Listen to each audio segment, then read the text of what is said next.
So let's jump right in. First and foremost, the big news that is coming out of Georgia. The fact is that Mr. Travis McMichael, this is one of the individuals responsible in the killing of Ahmaud Arbery, the black man that was killed while running through a Georgia neighborhood. Georgia father and the son has been sentenced to life for hate crimes in Ahmaud Arbery's death. However, it was Travis McMichael that shot Arbery during that encounter, and has garnered him a second life sentence where he is going to be serving life plus 10 years in the state prison. So now that news has come across the wire. Many people are saying, okay, it looks like justice is possibly served, but there's still concern from the Arbery family that this is not enough, considering that the Arbery family has alleged that the prosecutor in the case has done some level of cover-up to protect the father and the son in this situation. Let me just share with you a little bit about this. Keenan and Lisa, if we can post this screen quote about them. On Monday, several members of the Arbery family asked the judge to impose the maximum sentence and insisted he served his time in state prison. Now, while Monday's sentencing hearing signaled the end of the lengthy legal process for Arbery's killer, his mother, Ahmaud Arbery's mother, Wanda Cooper Jones, she noted that former Glenn County District Attorney Jackie Johnson is still awaiting trial on charges of violating her oath of office and hindering a police investigation.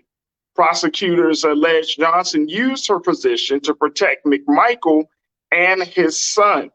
It is also said that Cooper Jones says she'd like to see consequences for Waycross Judicial Circuit District Attorney George Barnhill, who initially claimed that McMichael and Bryan acted in self-defense. As according to Ahmaud Arbery's mom, she said, the journey is not over. We still have more to do, she said at a press conference following the McMichael's sentencing. Folks, let's jump into this conversation. We want you to join us in this discussion as well. So make sure you post your comments on our Facebook page, as well as all of our streaming platforms, especially if you're streaming from blackstarnetwork.com. I want to bring in my culture crew member for the day, Jules P., who is a hip hop artist and activist, to get his take on this new legal development, a development that many people foresaw happening as a result of the intense nature of this federal hate crime. Jules, it's always good to talk to you on Monday, brother. How are you this afternoon? What's going on? How you feeling? I'm good. Hey, Jules, first and foremost, let's talk a little bit about your thoughts around this Arbery case. Travis McMichael gets a second life sentence. This is the son. His father is already in prison. The Roddie Bryan, who is the neighbor, is already in prison. Do you think that justice has been served for these killers? I mean, if you want to look at it from recent years, I mean, we're getting more than what we got in the past. That's always a step forward. And when you can get, actual sentencing and actual penalties for, killings of unarmed black men, to actually take a step forward, and that finally happens where we're getting the actual sentencing now from, judges and juries, it's actually a step forward. So, because there's plenty of cases still that we don't have any settlements on, or, any type of prosecution in motion for these type of killings of unarmed black men. So the fact that we actually gotten, we're getting more and more recently, I'll tell you it's a step forward. I agree with the family. I think that it's kind of sort of like one of those situations where you see it affect us the most, is the fact that you're really arguing to protect somebody against killing us. Like, that's the part that really, whether it's on camera, whether it's not on camera, I mean, it just doesn't matter. Like, the fact that there's really argument against it, and that's causing more of an uproar. So yes, the sentencing is worthwhile. Yes, he got the second life sentence. Okay, but the fact that there was, the family is still saying, hey, let's go after these prosecutors, because they're actually they're trying to protect him from his sentencing and from the extra crime committed. I mean, Ahmaud Arbery was just jogging in the neighborhood, and y'all felt like y'all was Cape Crusaders to go track him down and kill him, talking about there were robberies in the neighborhood or crime in the neighborhood. Y'all felt like he was a part of it. Like, I just, there's no justified reason. So your life sentences are well-deserved. long overdue, but they're well deserved. I mean, it's sad that it's 2 years later, but I mean, understanding the court systems and how long legal processes take to, you know, prove all the facts and evidence, you know, we have a ruling. So I mean, 2 life sentences. I mean, let's celebrate that. But I do also agree with the family. It's like, you know, let's take a realistic step back and look at, like, you know, why we really. I mean, I get arguing both sides when you go to court, but I mean, come on, like it's just getting stupid at this point.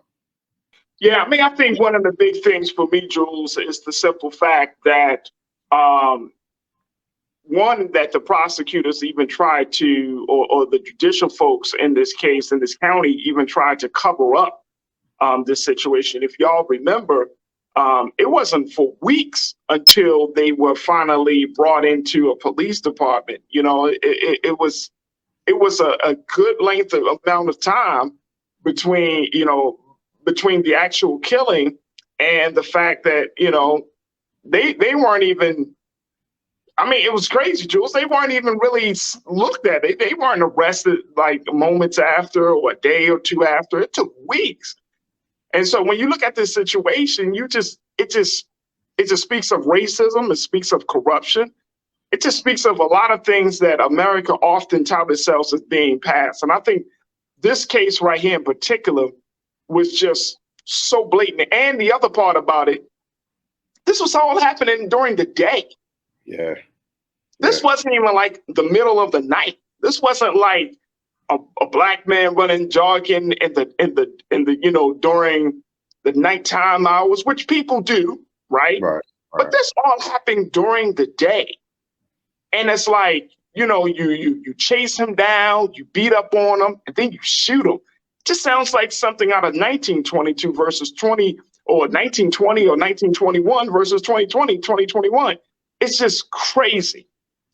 Yeah, I think that's another point. Like I agree with, because if you think about it, say I love the South. I love traveling. I love Atlanta. I love Georgia. But again, it's taking place in Georgia, and Georgia's kind of been a hotbed as of recently of just laws or things passed recently. Like it's just something about Georgia. It's just like they're at the forefront of still keeping the South the South. Like it's Right. something going on down there where certain things are still acceptable. So you tracking down a black man, shooting and killing him, in their mind, like you said, the fact that they weren't detained right away when it happened meant, oh, this is acceptable. This is fine. This is what we do down here. And it's like, can we get away from that mentality? That would speed up the process a lot more of actual corruptness going on around the country, because that's still a mindset in some states and some cities. I'm not going to blame the whole state of Georgia, of course, but it's just in certain cities, certain counties across the nation, that's still acceptable. And we got to get past that part. And then we'll have the actual justice. Until we get past that part, we'll never see the actual justice we deserve for the type of things that we're having to deal with as unarmed black people in this country. Let me ask you this though, Jules. Do you feel like with Stacey Abrams running for office again, you know, getting into the governorship? I mean, she got through the primary. You think that she's going to make the type of impact that where black people essentially feel safer? So I'm always biased about that type of information of when somebody who is our community leader runs for office. I feel like I love the fact that they get a position, but I love them more on the groundwork of the streets that they've been doing, because they get more accomplished that way. Like when you're taking now a position in office, now you're gonna be getting pulled from different other avenues that you can't just focus on the sole issue that you went in there going at, because you're getting pulled to do so many other things in your city, in your county, in your state. So I love the fact that she's getting that high rank position and she'll be able to bring legislation. But I feel like she's been so pivotal to the groundwork of what's going on in Georgia. Like I love that part about her, and I'm like, that's the part of her that I want. Like that's why I'm torn in between the two, because it's like I've seen it with people that I personally know that have taken on a political office or a position in council, and it's like, yeah, like I love it. I love the fact that she got that, but it's like the sense, man, we was on the streets. Like that was when we was really being able to put the work. There was no overhead. There was no, all right, I got to do this, but I'm getting pulled here. I'm getting pulled there. I'm literally able to focus on an issue and get change. So, I mean, I'm kind of torn, but you know, I'm rooting for the sister because I love everything about her. I'm rooting for her. Yeah. Looks like we're just having some technical difficulties with hearing a little bit of Jules. So let's see if we can work out those kinks. But I totally agree with you on that respect. In that respect, Jules. Let's go to the lines and hear what people got to say. and I would love to get some comments in. Folks are checking in right now. It's Culture Crew, my online Culture Crew. Y'all know how we do. Make sure you post your comments. Let's jump right into it. Damon, my man Damon, good to hear from you today, bro. Happy Monday. Damon, you checked in and say they all need to go to jail. Facts. Right. Facts. They really should have gotten a death penalty, Damon. That's how I feel about the whole situation. They should have gotten a death penalty. This is a federal hate crime case, Jules. So, you know. Can we talk about that? Because that's what I like. So yeah, what is the rules of the death penalty in different states? Because I feel like when you take a life, you reserve your life. Like I just like, what are the rules? Like where are we? You know, it depends on the state. That's what I'm saying, like, it still depends on the state. It still depends on the state. You know what I mean? Like, and you know, certain states like Maryland, where the death penalty is abolished, and then other states, you know, you can still get it. Right. So it really depends on the states. But there has to be, I think that because of the nature of this case, the savagery of this case, you know what I mean, and the level of corruption behind it, something more. I mean, look, they're not coming home. Right. Most likely, the father of Travis, they all pretty much going to die in jail. They're not coming home. Right. They're not. Their life is over. So it's just, you know, we just gotta. It is what it is. But you know, in the cases like this, I have no tears, no crocodile tears at all, bro. No crocodile tears. Janae, happy Monday. Good to hear from you, Janae. You say near 3 months waiting because Jackie, the co-conspirator, needs to be in jail, lose her ability to adjudicate in Georgia and everywhere else. Facts. Right. Facts. That's what it comes down to. That's exactly what it comes down to. You know what I'm saying? When you have that level of cover-up and conspiracy, that's the problem. That's just as much as the problem as the people who actually committed the crime. I mean, she committed a crime too by covering up. So, Janae, I'm with you all the way, sis. Thank you for checking in. Sophia, you checked in. It's always good to hear from you. You said, in a matter of perspective, if people are doing the same things their second and third level grandparents did, and it took months for them to get arrested like it did back in the 50s and 60s, you know, and that's the piece. That is the piece. That is the piece. And like you said, Jules, the fact is that you got states, and I always go to my favorite, you know, you got Georgia, you got Alabama, you got Florida, you got Texas. They still operating like it's 100 years ago, bro. Yeah. Yep. You know what I'm saying? Especially when it comes to like hate crimes. They still operate like it's 100 years ago. Like they still going by the laws on the books. And here's my thinking on this real quick, y'all. My thinking is, if you are running for a state legislation, and it might be a moot point, but it may be a moral victory more than anything. If you're running for a state position in states that you know are racist and you are a Black candidate, why don't you just bring it up into your proposal, saying, hey, and along with my platform, let's look at some of these old ass laws that keep Black people in a certain place, right, where we still have to, you know, fight for our humanity. Like, get that stuff off the books. Right. You know what I'm saying? Like, and I'm not saying, you know, we know that, for example, we all talked about it. The Constitution said deems Black people to be 3/5 human beings. I wish somebody would have just keep kind of pounding that. Maybe that's a part of the reparations conversation that we need to have to say, hey, we're not 3/5 of a human being. Along with the reparations of land and money and all of this other stuff, y'all need to take that out the Constitution. Because we taxpayers, we fight in your wars, we do everything else. So damn, we ain't 3/5. That has to be amended, change something. That's crazy. But on the state side, it's going to be much easier. Bring it up. Yeah. Show the hypocrisy of the policies. That way, people know, be like, damn, I'm living in a state where laws from the 50s, 60s, 100 years ago, still on the books, and it's still being applied, and they're still used for technical purposes. You know what I mean? Right. So, I mean, it's just something I always thought I was interested that, like, we all focus on moving forward, but somebody got to do the work of repairing the past. And I don't know if that comes from state legislators, black political leaders, whoever, but somebody needs to bring up. And those states that are known to be racist, start taking some of those racist laws off the books, man. Jules, you got the final word, bro. Speaking on that point, it's like, so what else do we have to do? Because what if, and like, again, I'm not in these states.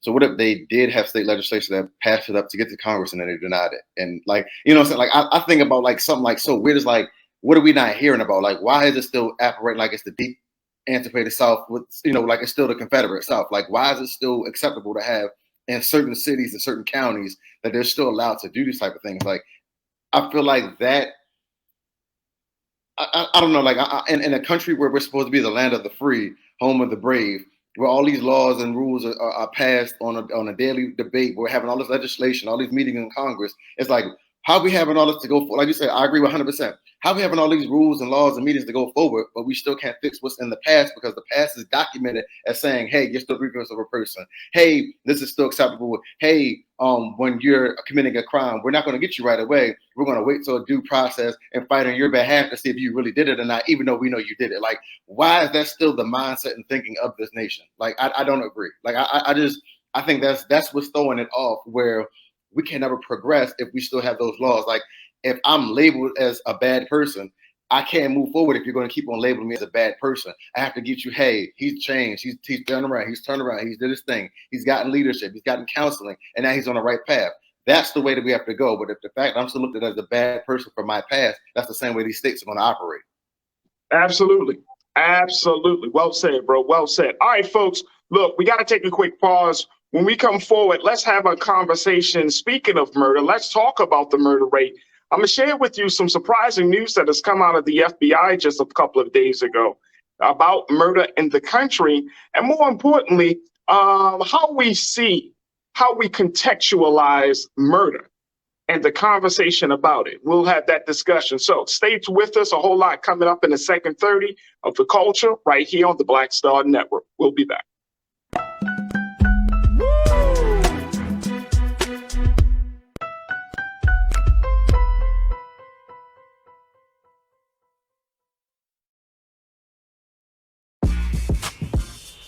When we invest in ourselves, our glow, our vision, our vibe, we all shine. Together, we are black beyond measure. Pull up a chair, take your seat. The Black Tape with me, Dr. Greg Carr, here on the Black Star Network. Every week, we'll take a deeper dive into the world we're living in. Join the conversation only on the Black Star Network. I'm Deborah Owens, America's Wealth Coach, and my new show, Get Wealthy, focuses on the things that your financial advisor and bank isn't telling you, but you absolutely need to know. So watch Get Wealthy on the Black Star Network.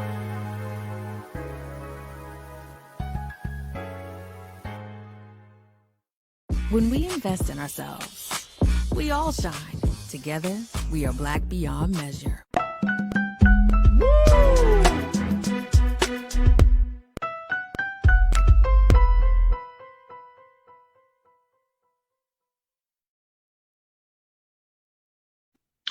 Folks, welcome back to The Culture here on the Black Star Network. All right, let's talk a little bit about something that many of us might be surprised to hear. As we talked about what was going on with Ahmaud Arbery, on the flip side, did you know that the murder rate in the United States of America has actually dropped? Yeah, there has been a drop in murders, folks. And according to the FBI, who put out some of the latest data around this situation, take a look here. Check this out. Let's put that first quote up, please, Keenan. That the murder rate in the country, according to the FBI, nationwide shootings are down 4% this year compared to the same time last year in big cities. Now, murders are down 3%. 3%. If the decrease in murders continue for the rest of 2022, it will be the first year since 2018 in which they fell in the United States. The declines are small, but they are welcome news after 2 years of large increases left the murder rate nearly 40% higher than it had been. Now, in 2020 and 2021, folks, many people have said that the murder rate was extremely, extremely high. Now, that was due to a lot of issues, from everything from COVID to law enforcement dealing with the blowback from police protests. Check this out. Let me share with you this. This is what's up. Let's go to the second quote. 2020 was a chaotic year overall. With COVID, protests about police, and a presidential election, this turmoil fostered social discord and anonymity, which also could contribute to murders. As people lose trust in each other and their institutions, they are more likely to lash out in crime and violence. As the chaos recedes, the violence may be receding as well. So this comes from the New York Times. And as a result of that, many people are getting a very skewed view of murder in this country, so much to the fact that they believe that the country is more violent than it has ever been. You might be thinking that in your respective cities, your respective towns and states, that, you know what, murder has gone up, murder has gone up. And guess what? I'm so sorry to say this because I'm a part of it, but the media has not done enough to relieve us of the bad news. Now, that is one of the big reasons why we're having these conversations about murder so much. And there seems to be this view, this perception that murder is on the rise, that murder is happening around every corner, that murder seems to be the order of the day. And this bad news that is being perpetuated by media is often causing people to feel less safe. Now, also, let me just share this with you, as the New York Times put it out, that when the media reports, check this out, they said this, when the media reports on crime, and let's go to this third quote real quick, Keenan. When the media reports on crime, it almost always focuses on grim stories. Y'all, I'm sure many of you have known that. It always focuses on grim stories. A recent analysis by Bloomberg found that headlines about shootings in New York City recently increased, while the actual number of shootings remained relatively flat. The old cliche here is that if it bleeds, it leads.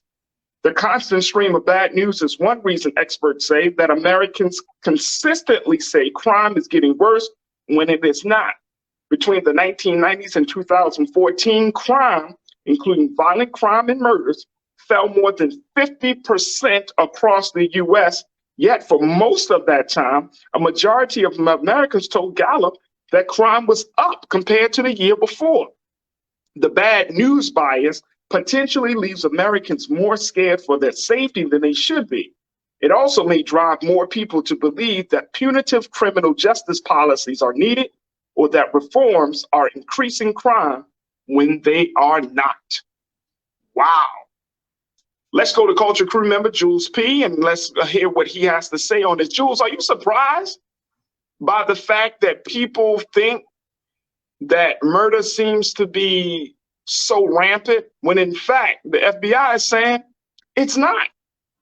Things are actually slowly, even though it's slowly and gradually, things are getting better. What's your take on that, bro?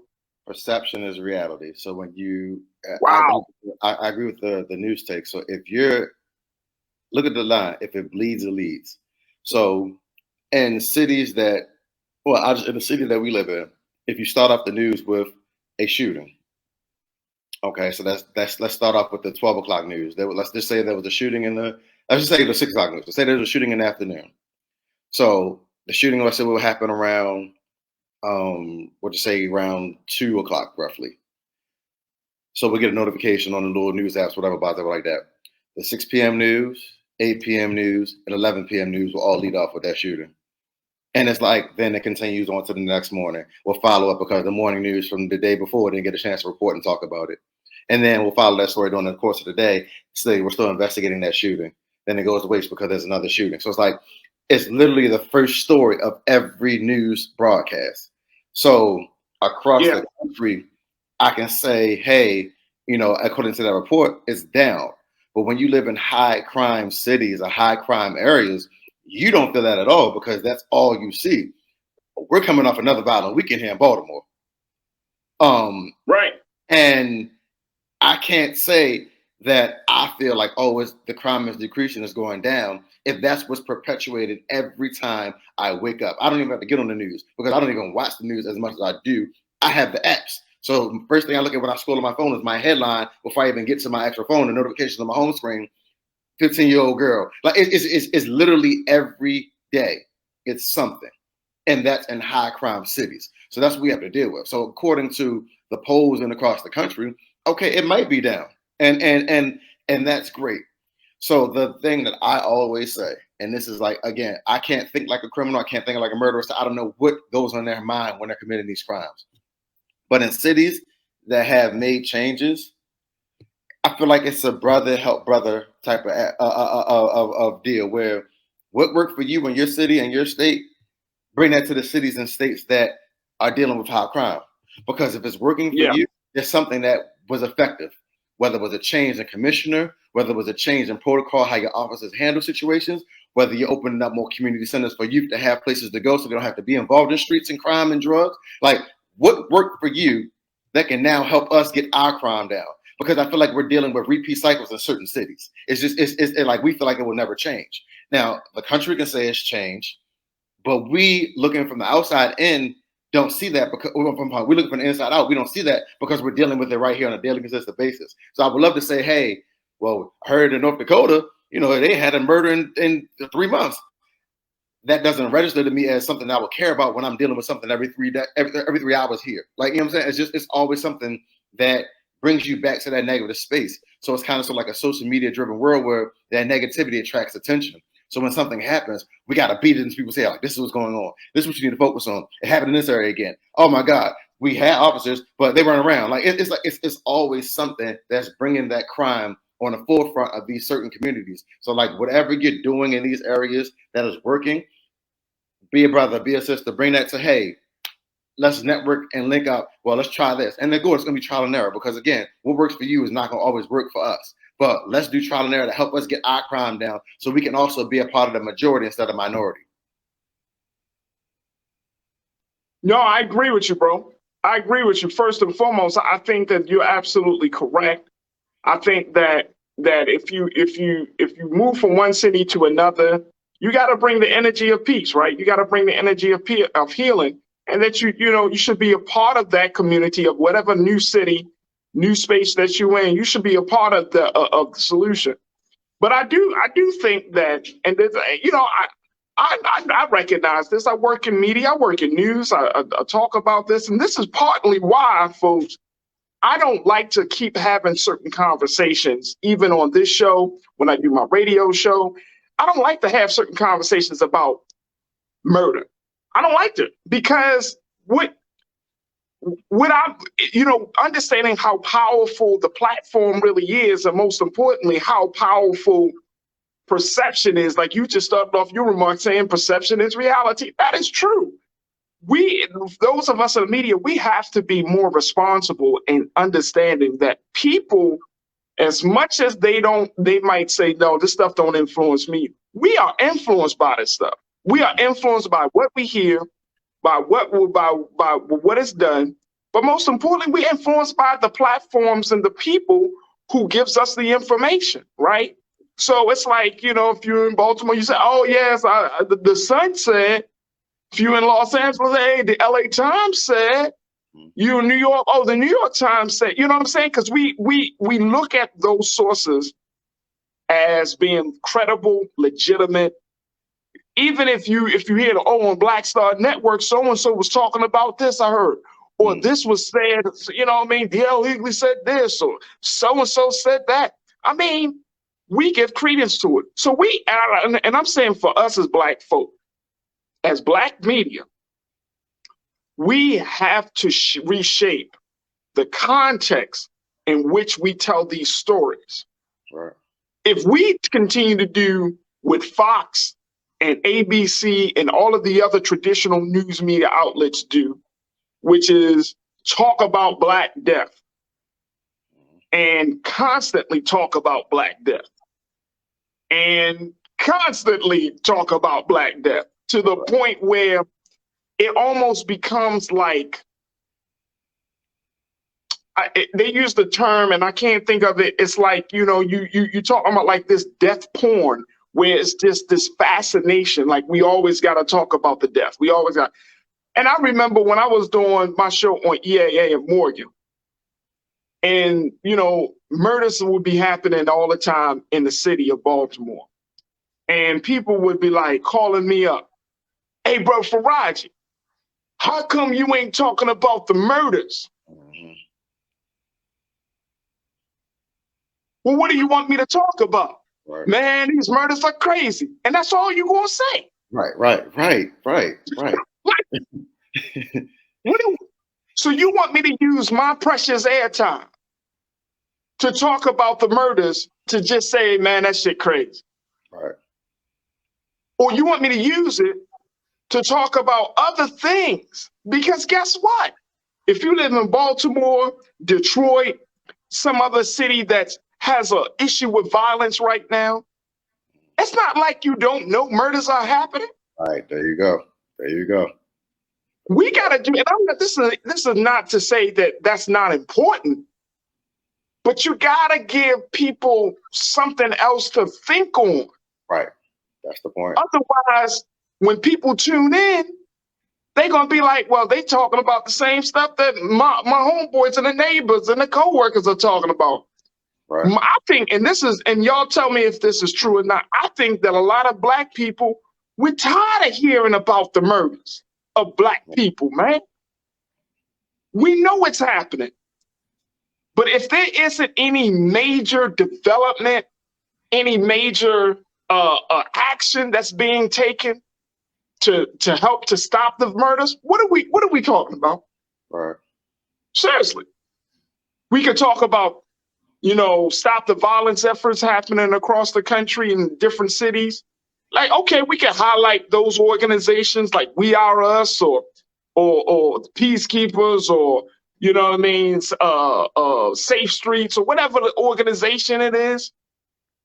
But if you just want to talk about the murders, just to talk about the murders like it's some gossip, like I heard, then that conversation is not going to get us anywhere. And that's just that's my personal experience, Jules. I agree with that 100%. I do. Like that's the epitome of the world that we live in. If I live in a city where we're heavily dealing with murder or violence or crime in general, but my media outlet and my platform give so much different perspective on life going on, Black art, Black culture, that's what I'm going to focus on. Because in a world of corruption, you need positive light. So if I keep on talking about the same thing that the news is talking about, and that what social media is talking about, and what your personal opinions are talking about, then I fall into the fray where I don't stand out. I've just joined the masses of discussing it. And then you're going to look at me. Then the next question is this, Roddie. So what are you going to do about it? Because we're not just going to be talking about it all this time and keep on bringing it up every Monday on the show. Hey, man, over the weekend, it was this many murders. Over the weekend, it was this many murders. Because the next question your viewers going to say, well, what are y'all doing about it? Y'all just sitting there talking about it. What y'all going to do about it? Right. So that's the space that you're going to stay away from. The negativity drives headlines. I can tell you the funniest thing that happened was last week. We know Brother Roland, all the philanthropic things he does in the community for us. But the one time he claps back at somebody online, that's the headline. It's not about all the work that he does. It's not about the Black Star Network being a source of media for Black people to get their voices out there. It's not about nothing positive. The one time you clap back at somebody, that's what we're going to talk about. And it's like, okay, that's the mentality now. Because it's like, you can't even the man has a whole positive platform of Black voices, giving Black culture, talking about different, we meet different actors, actresses, music artists, sports, and people in sports realm. What's going on in the community? What's going on in your states? Laws being passed, information that we don't know on a consistent basis because we don't get that from the news. So the media and the information that we're getting from this network that's positive, that's giving us a different mindset and a different holistic view of African-American culture. It's like the one time you clap back, it's like, oh yeah, but this is what he do, bro. That's him. Like, no, this is him. Right. This is what we do. And it's like that is what the media portrays when it comes to the violence. So that brings it back to when I'm saying like, all right, if we talk about it, okay, fine. Me and Farajii come on every Monday, y'all, and talk about what happened in Baltimore, what happened in Chicago, what happened in Detroit, what happened all across this country in crime and violence. And y'all gonna sit there in the comments and say, well, what y'all doing about it? All y'all do is talk about it. What y'all doing about it? But we giving y'all this knowledge on this daily, consistent basis of so much going on in the culture, positive change. You meeting people that have podcasts. You meet people that have businesses. You find out information. You find out about different marches and things going on in different communities that you can't find on the news. So that's what our job is, and we're going to continue doing that, pushing out the culture. That's what our purpose is.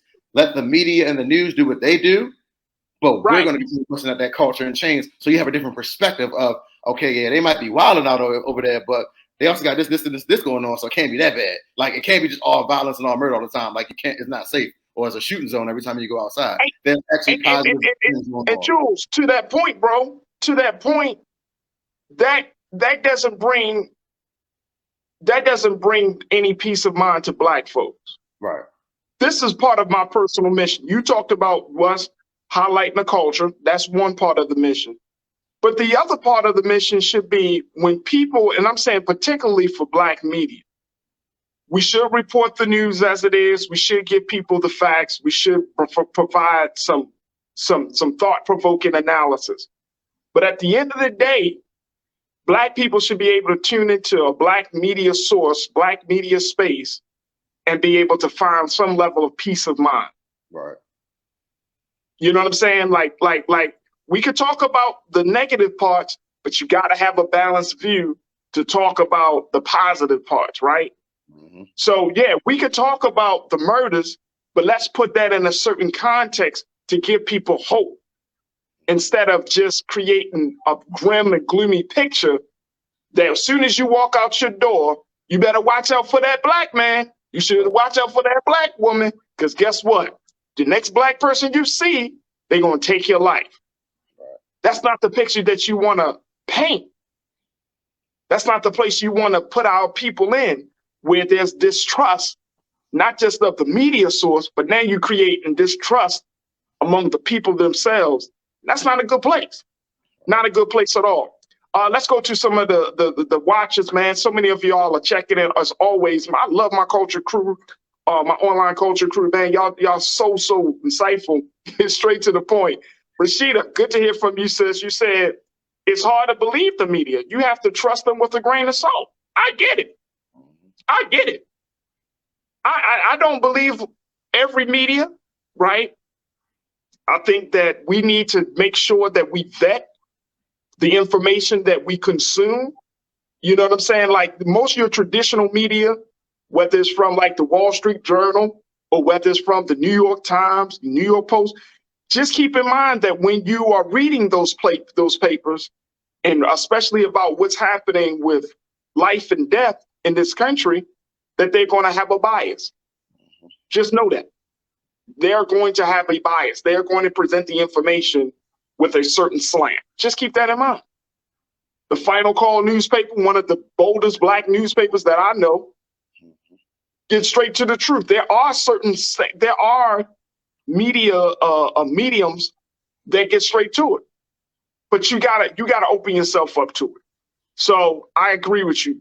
I don't always trust every media outlet either, but I do keep in mind that if I'm reading something from Fox or some other place, they're gonna have a bias. Vela Kent is CISO. Vela, you checked in and said, look, I live in Indianapolis, Indiana, and it is the same way here, Jules. Multiple murders every day. Damn. I hear you. Vela, thank you so much, sis, for checking in. Brother King Lee, you my man, you said, Brother Farajii, there is not enough Black-owned media in the U.S. and globally. Some of our Black-owned media outlets need to respect their viewers and not disrespect their viewers. Facts. If y'all came here to tune in, y'all want to talk about Black death porn, that's what I'm gonna call that. Y'all want to constantly talk about Black people getting beat up, Black people getting killed, Black people going through horrendous pain, Black people getting locked up, Black people getting knocked in the head. If you want that tip, on that vibe, don't I can't help you. I'm not putting that out there. And I think, Jules, for all of us, right? We just got to say a line has got to be drawn. Fine, go to some other site for that shit, man. Don't come here. Because don't tune into the culture, because I'm not going to keep on putting, that does something to the mentality. And I've read books, I study a little bit of social science. That does something to your brain, man. And some of you got your children watching. Why would I put certain stuff on this platform when you got your children watching? When you got the babies watching? Here you are, you so excited because you got a Black-owned media institution and platform, and you got the baby, and then your first time that you're showing your son, who might be 13, 14, 15 years old, and then I'm constantly talking about how white people whipping our ass. I'm constantly showing videos of us just in some crazy madness. And then your son, he just looking. He like, damn. Nothing uplifting, nothing empowering, nothing enriching his life. Come on, man. We do ourselves a disservice, bro. What's your take on that, Jules? Yeah, I was literally going to say the same thing. Like, think about it. When are you ever going to decompress if all you're getting is negative media? If all you're getting is negative news, you're never going to be able to decompress. So then that also travels with you from what you're watching on media to you dealing with your kids. You're going to start lashing out them more because you have so much built up, pent up anger and energy and emotion from saying the same thing over and over again. Then when you get to your jobs, you're not performing because your mindset is still stuck in that negative mindset, in that mind frame. So you never decompress and you're thinking about the positive things going on or the positive things going on in your community or the things even dealing with your personal space and personal being. You don't get a chance to focus on your inner self and how do you really feel, compress it, evaluate it, and say, all right, plan of action, keep on putting out positive. That's all you have to do. Keep on pushing positive. Every time you get combated with something negative, push out something positive. That's it. That's all. That's the simple. That's the simple, bro. That's all you have to do. All you got to do. Ming Lee, Natasha Surge, you checked in. You said that's because the Black media should stick together and build instead of making everything a battle. We don't have to always come from a space of conflict. Right. We don't. Tell our story. Our story is beyond is bigger than struggle, man. And I know it. I know we often say that the struggle. We got to fight. But our story as Black people in this country, and it's bigger than struggle. It's bigger than that. It's so much more to what's going on in this country. Now, if we look at what's happening with the murder rate, if we're looking at what's going on with how their story is told, I mean, our story is much bigger than that. Much, much bigger than that. All right, real quick, and before we take our next pause, I think I'm saying this name correctly. Sei, you said talking about death and being a witness to it on a daily basis, it becomes a social norm, sadly, that we become numb to. Growing up in New Orleans, I've become numb to the violence. Facts. Man. Same here. Man. And that's a place that you don't want Black folks to be. When you talk about murder, then the consequences of that is that people become desensitized to the loss of human life. And now you got to take those people and put them in a better place. Because once you become desensitized, you got to restore them. You got to bring them back to life to make them see the value of another Black man, another Black woman. Real quick, Juice, what's your take on that, bro?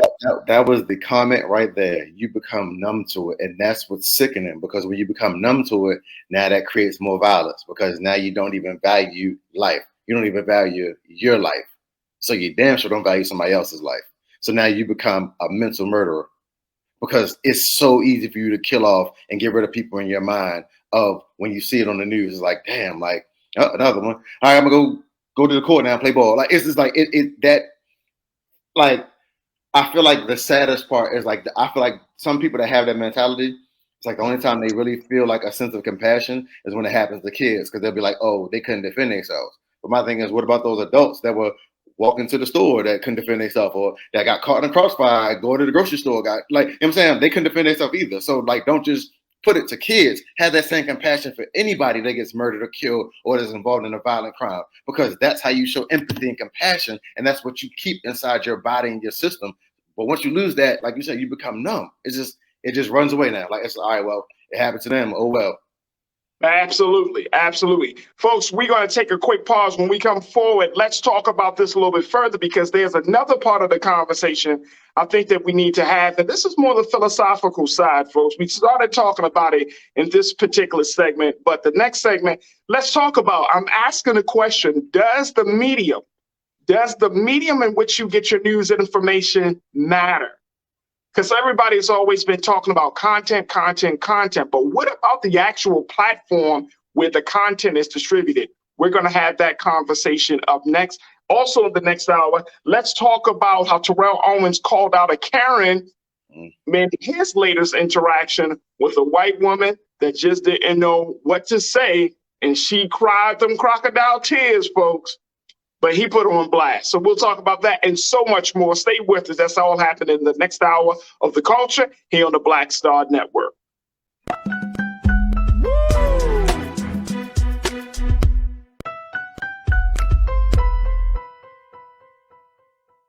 Folks, Black Star Network is here.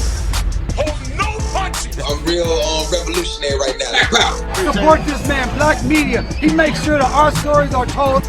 Thank you for being the voice of Black America, Roland. Stay black. I love y'all. All momentum we have now, we have to keep this going. The video looks phenomenal. See, there's a difference between Black Star Network and Black-owned media and something like CNN. You can't be Black-owned media and be scared. It's time to be smart. Bring your eyeballs home. You dig?